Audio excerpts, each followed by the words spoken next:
Alô, você que se liga no Podcast Sul, tudo bem? Gustavo Morínigo não é mais o técnico do Coritiba, René Simões também pegou a barca, Guto Ferreira já está na área, né? Mudanças no comando do futebol do Coritiba. O Coritiba fez certo? Fez. Fez no melhor tempo, da melhor forma? Não.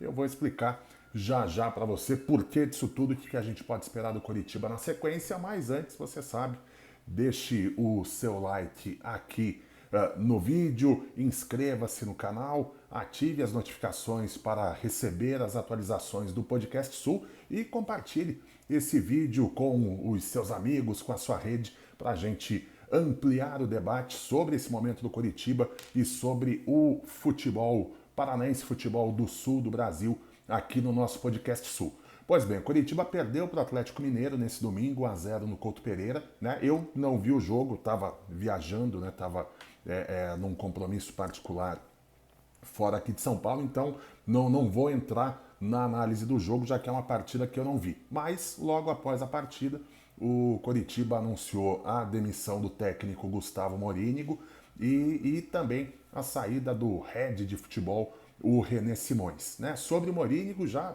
estava ali muito madura a queda do treinador do Coritiba. Você vai lembrar, na semana passada eu falei aqui no Podcast Sul sobre como era um erro o Coritiba manter o Gustavo Morínigo, e naquele momento o que surgiu, né, como uma justificativa, né, da diretoria do Coritiba para não ter feito o movimento naquele momento, após a derrota para o Santos, seria ali a convicção, a confiança no trabalho do Morínigo, que ele era o cara certo para comandar o Coritiba e que com os reforços agora da janela ele teria material humano para tirar o Coritiba do caminho nítido, né, que o clube havia tomado, que era o da zona de rebaixamento e de ficar por lá.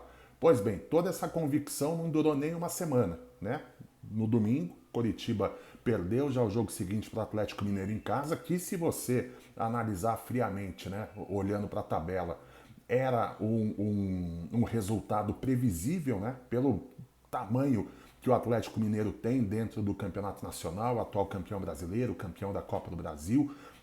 O Brasileirão é o que o Galo tem agora que caiu na Libertadores e na Copa do Brasil também. Então, mesmo o jogo sendo no Couto Pereira, o favoritismo era do Atlético Mineiro. Né? Então, não dava para esperar um milagre, né, da parte do Coritiba. Era natural que o time fosse derrotado pelo Galo, né, e a convicção, né, a tal convicção que havia sustentado o Gustavo Morínigo após a derrota para o Santos, na verdade, ficou claro agora, era a falta de coragem da diretoria do Coritiba em fazer a coisa certa no momento que era melhor. Né? Teria ali a semana do jogo contra o Atlético Mineiro para trazer um novo treinador.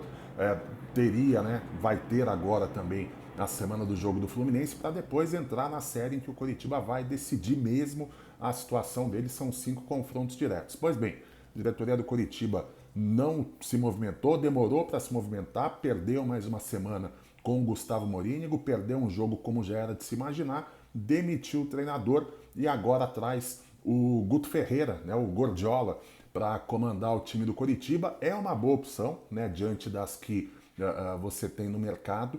O Odair Hellmann, particularmente, acho que era um nome melhor até do que o Guto, mas certamente mais caro do que o Guto Ferreira, mas também não ia ser nenhuma mudança substancial, significativa de um para o outro. Então o Guto é um bom treinador, é um técnico que costuma montar equipes muito consistentes do ponto de vista defensivo. Né? Você olha ali para os bons momentos dele no Ceará, no Bahia, né, que foram os trabalhos recentes dele de maior sucesso.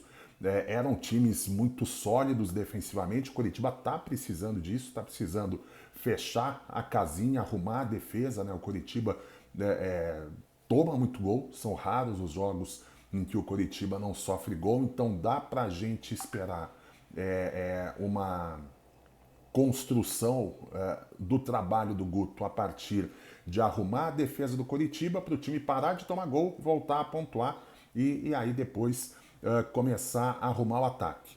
O problema, né, mas aí é inescapável, né, não tem como evitar isso, é que o Guto Ferreira vai ter que fazer esse trabalho com um elenco que tem muitas limitações, né? E aí entra o trabalho do René Simões, né, que teve lá em 2007, né, marcou o seu nome na história do Coritiba, né, subindo o time da Série B para a Série A com título, aquele jogo épico lá no Arruda contra o Santa Cruz, a virada no finzinho do jogo ali com gol do Henrique Dias, então tem o seu lugar na história. Quando voltou já em 2009, né, em que pese ter levado aí o time, né, bem na Copa do Brasil daquele ano, né, caiu só para o Internacional, que seria vice contra o Corinthians.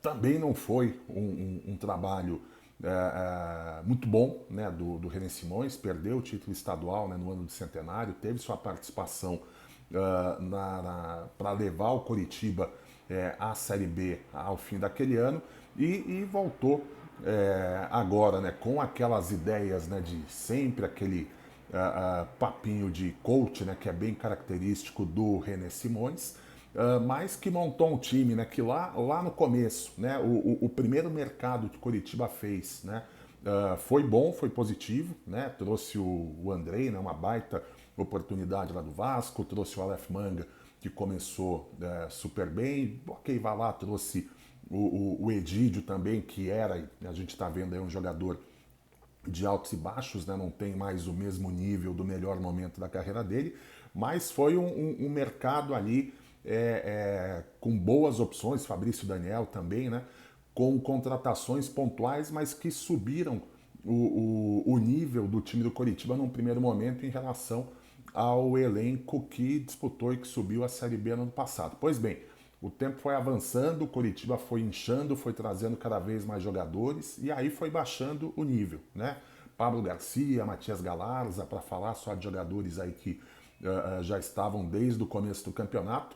E agora, né, na janela desse meio do ano, né, na janela internacional, o Coritiba trouxe um monte de jogador, trouxe 9 contratações, jogadores aí já se provaram de nível técnico muito baixo, como o Jesus Trindade, outros jogadores aí voltando, né, de um longo tempo de inatividade, como é o caso do Bosquilha, né, que estreou nesse domingo contra o Atlético Mineiro. Trouxe o Gabriel, goleiro, uma necessidade que o Coritiba tinha lá desde o começo do campeonato, né, de trazer um goleiro mais estável, né, mais permanentemente confiável do que o Alex Muralha. Foi trazer o Gabriel mais recentemente, que chegou, já se machucou, não conseguiu estrear ainda, mas foi um mercado em que o Coritiba encheu demais a prateleira, né, muito lateral. O Coritiba tem 4 laterais direitos, 4 laterais esquerdos,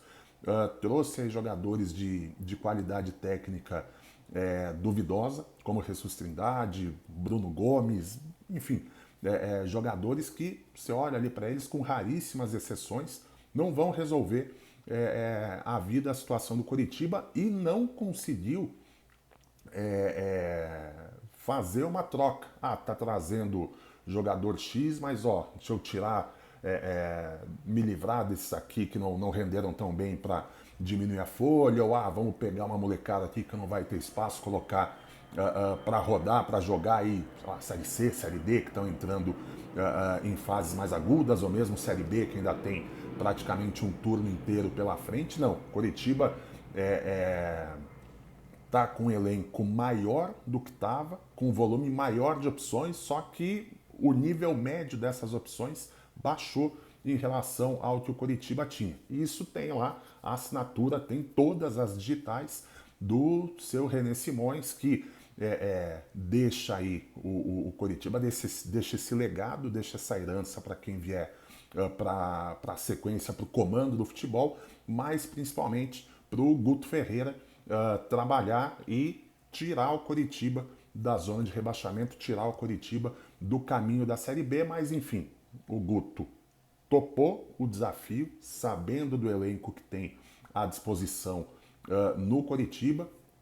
Tem uma semana de trabalho para um jogo em que, na boa, não tem a menor.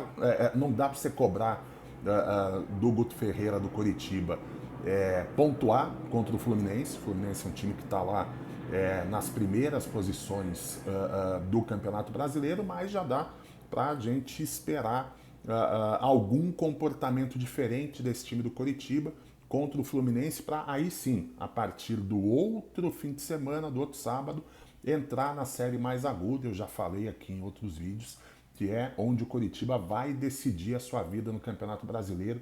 Avaí em casa, América Mineiro fora, Atlético Goianiense em casa, Botafogo fora, Ceará em casa. São 5 jogos em que o Coritiba tem que buscar aí 12, 13 pontos, tem que ganhar os 3 em casa, vai precisar ganhar de alguém fora de casa e beliscar um outro ponto, porque depois é só pedrada, é só jogo duro, né? Mas até lá, né, pensando aí no melhor cenário, na melhor situação, né, o Guto consegue aí começar a entrar num caminho de evolução com esse time do Coritiba, mais sólido defensivamente, mais eficaz no ataque, porque também nos últimos jogos com o Morínigo, quando o Coritiba conseguiu jogar bem, não conseguia meter a bola no gol, perdeu muita chance, né? Jogo com Goiás, jogo com Corinthians, né? Só para ficar em partidas mais recentes, mas o Guto tem aí a condição de montar um time mais estável defensivamente, que aproveite melhor as chances que estiver lá no ataque, atravesse bem essa série que vai ter após o jogo do Fluminense, que é onde vai decidir a sua vida, para depois tentar ali surpreender em jogos muito mais duros, como São Paulo, Palmeiras, Bragantino, o Atletiba, enfim. A segunda metade do retorno, que é bastante dura para o time do Coritiba. O caminho é difícil, né? O Coritiba é o 18º, vem no momento ruim, tem um elenco muito limitado, mas é um elenco de onde você consegue tirar um time que pelo menos fique ali em 16º, né? Que é o que o Coritiba precisa, no mínimo, para continuar na Série A do Campeonato Brasileiro para 2023, né? Guto Ferreira tem mais condições de conseguir dar essa virada do que tinha Gustavo Morínigo, que deixou aí sua marca também no Coritiba, trouxe o time de volta para a primeira divisão, ganhou o campeonato estadual, né, voltou a dar o título estadual ao Coritiba, mas já tinha chegado no limite do que poderia tirar desse já naturalmente limitado e agora inchado elenco do Coritiba. Tá certo, gente? Valeu, vamos lá, não esqueça, dê o seu like no vídeo, inscreva-se no canal, compartilhe o vídeo, ative as notificações para você receber as atualizações aqui do Podcast Sul. Valeu, abraço, até mais.